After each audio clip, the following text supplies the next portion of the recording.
So guys आप में से जो बच्चे बोर्ड एग्जाम देने वाले हैं उन सभी बच्चों के लिए ये वीडियो बहुत ज्यादा इंपॉर्टेंट है गाइज। एक वीडियो मैं और बनाना चाहता हूं जिसमें मैं आपको बताना चाहता हूं कि अगर आपको कोई क्वेश्चन किस वाइज पॉइंट वाइज लिखना है जिससे आपको एग्जामिनर पूरे मार्क्स दे, तो गाइस कमेंट बॉक्स में स्पेशली मुझे किसके लिए बनाना है, पहले 10th के लिए बनाना है, 12th के लिए बनाना है, तो कमेंट बॉक्स में गाइस अपना पावर दिखा दो। जिनका सबसे ज्यादा प्यार दिखेगा उनसे रिलेटेड वीडियो मेरा जल्दी मैं लेके आ जाऊंगा। तो 10th standard and 12th standard देखते हैं कौन से एज के बच्चों का प्यार हमें ज्यादा मिलता है। एनालिटिकल पे जो चीजें यूट्यूब की दिखेगी उससे रिलेटेड चीजें हम लेके आ जाएंगे। इस वीडियो का टारगेट लाइक मैं रखता हूं 1000 एंड नए हो तो प्लीज अपना सपोर्ट एंड प्यार दिखाओ 10th and 12th and channel को सब्सक्राइब करके फटाफट रख दो। अब बात करते हैं, ऐसे 5 पॉइंट मैं बताऊंगा जिस पे फोकस करके एग्जामिनर आपके पेपर को चेक करता है।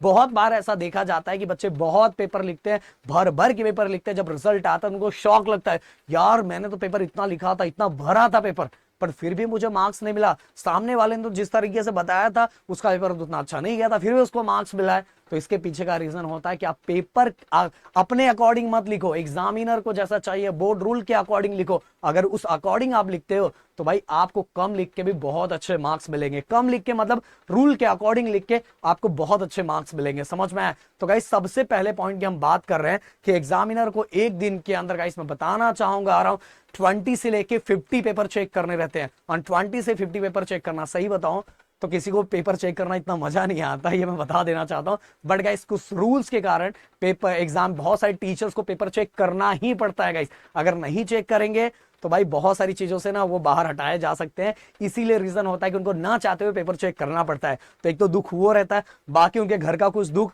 और ये बहुत सारे टेंशन के कारण जब वो आपका पेपर चेक करने आते हैं और आपका पेपर उनके अकॉर्डिंग सही नहीं होने के कारण गाइस क्या होता है, पेपर में हमारे अननेसेसरी बहुत सारे मार्क्स उड़ते जाते हैं। इसलिए मैंने बार बार बोला है कि आप पेपर अपने अकॉर्डिंग नहीं, पेपर चेकर के अकॉर्डिंग जितना सिंपल बना के दोगे उनको चेक करने के लिए उतने अच्छे मार्क्स आपको मिलेगा। इसलिए आपके दिमाग में ये होना चाहिए कि सामने वाला जब पेपर चेक करे तो उसको सब चीजें कितने जल्दी मिल जाए जो उसको रिक्वायर्ड है, जो उसको चाहिए, उसको आंसर की के अकॉर्डिंग, क्योंकि बोर्ड उनको आंसर की रिलीज करता है और आंसर की के अकॉर्डिंग अगर आपके वो पॉइंट्स मिल गए तो भाई आपको पूरे मार्क्स मिलेंगे। इसलिए आपके दिमाग में होना चाहिए कि आप जितना सिंपल पेपर चेक बना सको, लिख सको, किसके अकॉर्डिंग, पेपर चेक करने वाले के अकॉर्डिंग, जिससे उसको पेपर चेकिंग करना सिंपल रहे। तो ये आपके दिमाग में होना चाहिए गाइस, समझ में? तो आपको एग्जामिनर पे फोकस करके अपने पेपर को लिखना चाहिए। दूसरे पॉइंट की अगर मैं बात करूं तो गाइस मैंने बार बार बोला है कि आप क्या करना है कि बहुत सारे बच्चे क्या करते हैं पता है, बहुत सारे बच्चे ये करते हैं कि वो पेपर में उनको ऐसा लगता है यार भर भर के लिखूंगा, बहुत ज्यादा लिखूंगा तो मुझे बहुत मार्क्स मिलेगा। एक चीज बताऊं कि एग्जामिनर के पास इतना भी टाइम नहीं रहता कि आपका पूरा का पूरा आंसर वो एक एक करके रीड करे। ऐसा कोई रीड नहीं करता है, ओके। रियरली कोई होगा जो ना के बराबर होगा जो रीड करता होगा। जनरली कोई एग्जामिनर पूरे के पूरे आंसर को रीड नहीं करते। तो इसी मौके का तो फायदा उठाना है।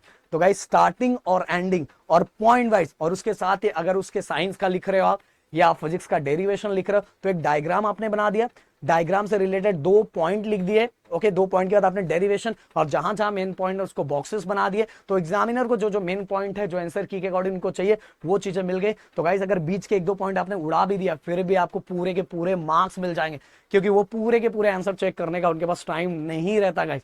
समझ में? तो इस चीज का फायदा उठा सकते हो। जैसे मैंने बोला कि बहुत सारी चीजें आपको रूल के अकॉर्डिंग लिखना चाहिए।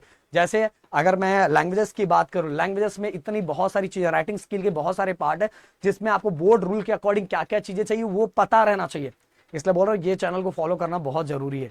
हर चीजें इतने सालों से हमारा ऑफलाइन, देन ये इतने सालों से यूट्यूब, हम सभी चीजें उसी अकॉर्डिंग करवाते हैं जो बोर्ड रूल के अकॉर्डिंग है गाइस। समझ में आया? इसलिए मैं आपको बताना चाहूंगा कि जब भी आप लिख रहे हो तो बस अगर जितने पॉइंट चाहिए उन पॉइंट को आपने इस तरीके से सजा के लिख दिया तो गाइस मैं बोल रहा हूं सोने पे सुहागा, आपको पूरे मार्क्स मिलेंगे। और बीच में से आपने एक पॉइंट गायब भी कर दिया तो समझ आ, बस जो दिखने वाली चीज है, जो उठ के दिखने वाली चीज, जैसे डायग्राम दिखने वाला, पॉइंट दिखने वाला, बीच के आंसर दिखने वाले, फॉर्मूले दिखने वाले, वो हाईलाइट कर देना है।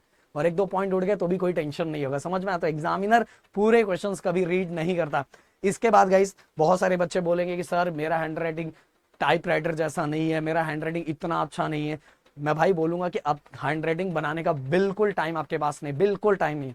आपका हैंडराइटिंग और टाइपराइटर जैसा नहीं है तो फिर भी चल जाएगा, बट आपका हैंडराइटिंग नीट और क्लीन होना चाहिए। अगर आपका हैंडराइटिंग नीट और क्लीन है तो गाइस आपको बहुत अच्छे मार्क्स मिलेंगे, बहुत अच्छी तरीके से मार्क्स मिलेंगे। इसीलिए आपको क्या करना है, आपको क्या रूल फॉलो करना है कि आपको कट शट नहीं करना। आप जो लिख रहे हो इस अभी आपके पास टाइम है, ये चीजों की प्रैक्टिस कर रहे हो। आप जब कोई भी पॉइंट्स लिख रहे हो तो उसको 2-3 लाइन ऐसे ऐसे कट मत करो, अननेसेसरी उनका फोकस ज्यादा। हमें कैसा लगता है मैंने जो लिखा है अगर मैं उसको हटा दूंगा तो एग्जामिनर का फोकस नहीं जाएगा कि मैंने गड़बड़ किया था। भाई वो करने पे ना और फोकस जाता है।